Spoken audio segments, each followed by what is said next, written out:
Aryna Sabalenka and Elina Svitolina are the big favorites to reach the Wimbledon finals, but Ons and Marketa Vondrousova are definitely no pushovers, and I argue that they have strong prospects of being our finalists. I'll preview both semifinals before predicting who I think will meet in the final on Saturday, here on Grand Slam Tennis News Today.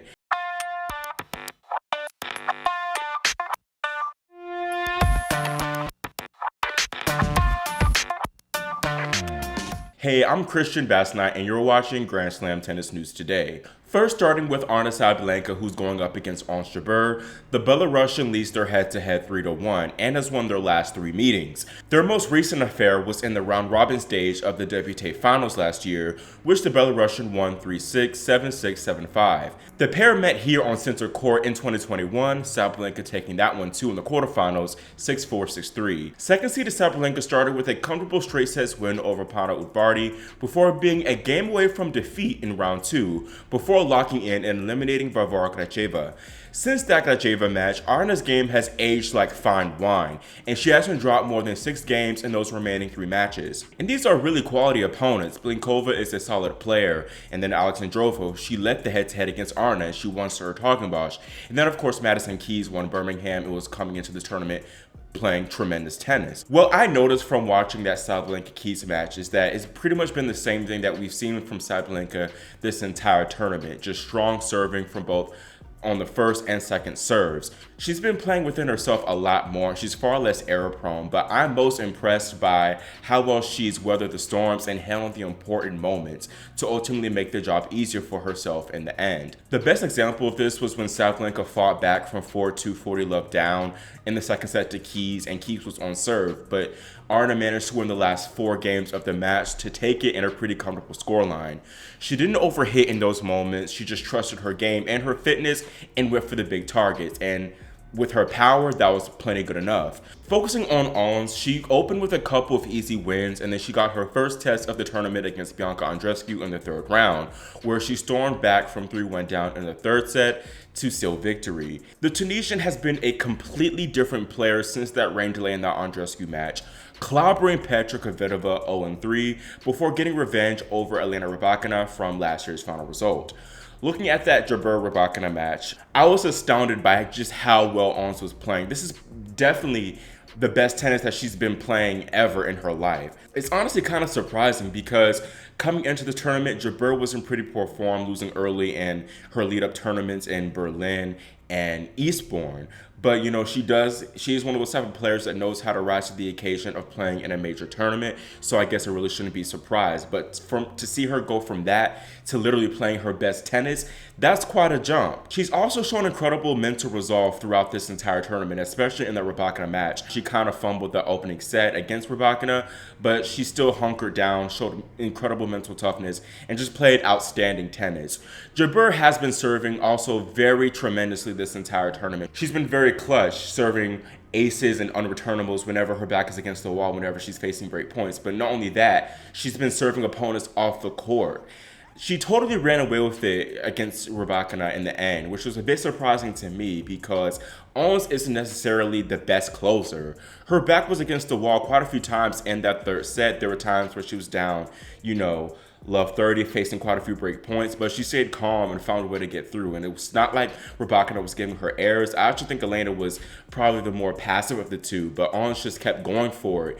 I feel like JABEUR is playing better than she had last year when she made the finals. When you consider the quality of opponent is much tougher, in my opinion, than last year where she didn't even play. She only played 1 seed, and that was Mertens, who was like 32nd seed en route to the finals there. She literally played Tatiana Maria and Boskova in the semifinals and quarterfinals. But here, she literally had to beat a 2-time Wimbledon champion, a Grand Slam champion in Andreescu, and another Grand Slam champion and defending champion Rybakina, who's playing tremendous tennis. So I have to give her props. That's just outstanding playing. Looking back to Aryna and Ons's previous match at the WTA Finals last year, JABEUR really should have won it. She was 2 points away from the W, and she was up 4-2 in the third set with 2 break points in tow.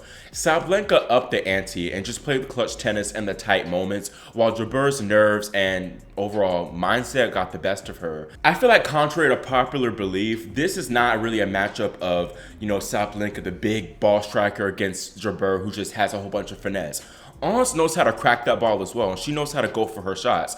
Actually, in that WTA Finals match, JABEUR hit 16 more winners than the Belarusian and broke her 6 times. So this is definitely, like I said, not going to be that type of a matchup of contrasting styles. I think JABEUR will definitely need to continue to go after her shots if she wants to avoid another straight sets loss to Aryna, like the one she suffered at the 2021 Wimbledon Championships, where I feel that Sabalenka just took control for a lot of the parts, while JABEUR was just a bit too passive. Talking about Aryna a little bit, she's just been amazing in the majors lately, as she's reached 4 consecutive Slam semifinals, and I think she's the first player since Serena did it back in 2016 to reach the semifinals of the first 3 majors of this season: Australian Open, Roland Garros, and now Wimbledon. Now, she does tend to struggle a bit in this specific stage, the semifinals, as she's gone 1-4 in the Final 4 stage. I will get back to that point a little bit later, but focusing on, the advantage for Aryna, I think that even though Ons is playing the best tennis of her life right now,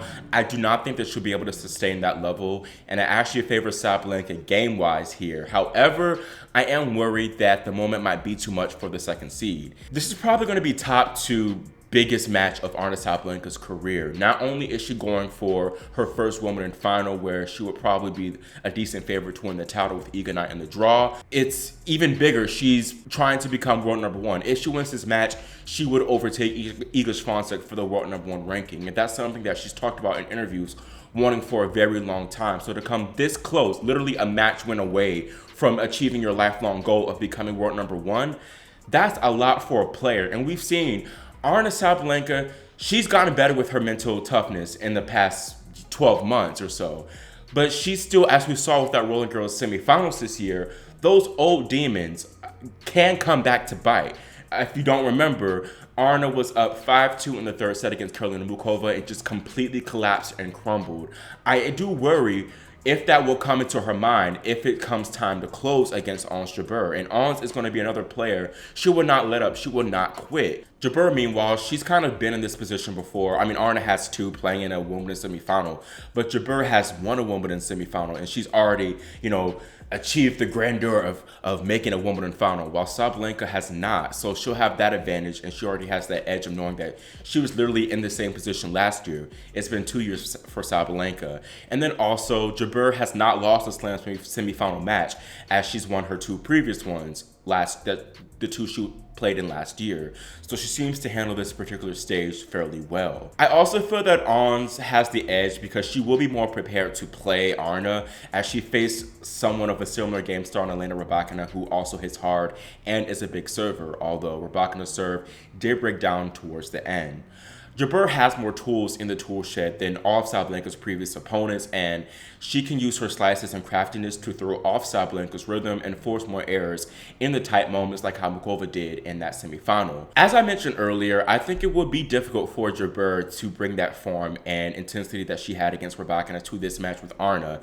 Ons is prone to having letdowns, as we saw at the Roland Garros quarterfinals versus Haddad Maia. She fumbled from the lead, but then, she has times where she plays really well, and then the next match she kind of flops a little bit. So I don't know which Ons JABEUR will we see. Ultimately, I think this match will come down to 1, whoever wants it more, and then 2, whoever handles the pressure the best. I think JABEUR has the edge of wanting to fully avenge that finals loss for herself and for, of course, her country. And then Sabalenka too, I mean, she could have it all, Wimbledon final and world number 1. This is the biggest, that's all I'm saying, y'all. This is probably the biggest match, second biggest match, I guess, of her career. JABEUR, she looks mentally tough, and she looks cool as a cucumber under the pressure instead of freaking out. And I think that would be very key in the semifinal here too. I think that will also be something that Sabalenka needs to incorporate, just having a calm and cool mindset and not freaking out when things get tough, like how she did against Muchova, once again referencing that horrible match. Because there seems to be less riding on this one for the 6th seed, and with how strong she's been thus far playing wise, I will take Ons to win this match in 3 sets and advance to her 2nd consecutive Wimbledon final. Briefly moving on to our other semifinal between Elina Svitolina and Marketa Vondrousova, the Czech has had an excellent run to the Final Four as she took out 4 seeds back to back. First, Veronika Kudermetova, who's very strong on grass, then Donna Vekic, who made the Berlin finals, and she was a strong finals favorite actually. Marketa then took out countrywoman Marie Boskova in a come-from-behind win before pulling off an unbelievable victory over 4th seed Jessica Pegula, coming back from 4-1 down in the 3rd and facing break points in that 6th game of the set. Elina Svitolina's run to the semis was also nothing short of brilliant as she took out 4 Grand Slam champions in Venus Williams, Sonia Kenin, Victoria Azarenka, and Iga Swiatek. The Iga win was incredible because first is Iga, but then when you just consider how Svitolina was down 5-3 in the 1st set and she came 3 points for winning the match in the 2nd set but couldn't close it out, and still she somehow found another gear to dominate the 3rd. Just great stuff from her. Aryna leads the head-to-head with Marketa 3-2, but it's Vondrousova who's won their last 2 meetings and in pretty convincing fashion, beating the Ukrainian 3-1 in the Olympic semifinals before dominating her 6-3, 6-love in the 2020 Rome quarterfinal. I think the game style might be an issue for Elina, and it might take her a minute to adjust to Marketa's leftiness, as she has not played a lefty woman in a long time. Marketa might have the mental edge here too, as she is already a Grand Slam finalist, despite this being, the great Wimbledon semifinal. She's already won a Grand Slam semifinal, while Elina, I think she's played in 2, and she hasn't even won a set in those 2 previous semifinal appearances. That being said, we have seen a new Elina Svitolina since she's returned from maternity leave. She's been playing just the best tennis of her entire career, and she's been hitting with so much moxie and conviction and just pace and just yes. Just giving her flowers for a second. What a maternity comeback from her to win a title, make the Roland Garros quarterfinals, now Wimbledon semifinals, beating the world #1 in the process. I've never seen a player reach this personal best in terms of their playing after having a baby. Here's hoping the same happens with Naomi Osaka. That being said, I am worried about whether Elina has enough left in the tank for this semifinal. It's been a lot for her emotionally and physically with these big wins, and of course she's playing for her country and it means a lot for her and obviously Ukraine. But focusing on the playing, she's played unbelievable tennis these past 2 matches against Azarenka and Swiatek. Will she be able to sustain that level, and just will she have enough left, like I said, in the tank to go for another big win against Vondrousova? I know she's very fit, but she's been playing a lot of tennis in such a short time span after returning from maternity leave and only since April. With this factor, plus the head-to-head trend in mind, I will be having Vondrousova advance to the championship. Do you agree with my picks of having Ons and Marketa duke it out for the title? Or do you think Elina and Aryna would be able to get over the respective humps and give us that mouth-watering final? Leave your thoughts in the comment section below and subscribe and click the notification bell so you're notified whenever I post the women's final preview. Thanks for watching, and I'll see you next time here on Grand Slam Tennis News Today.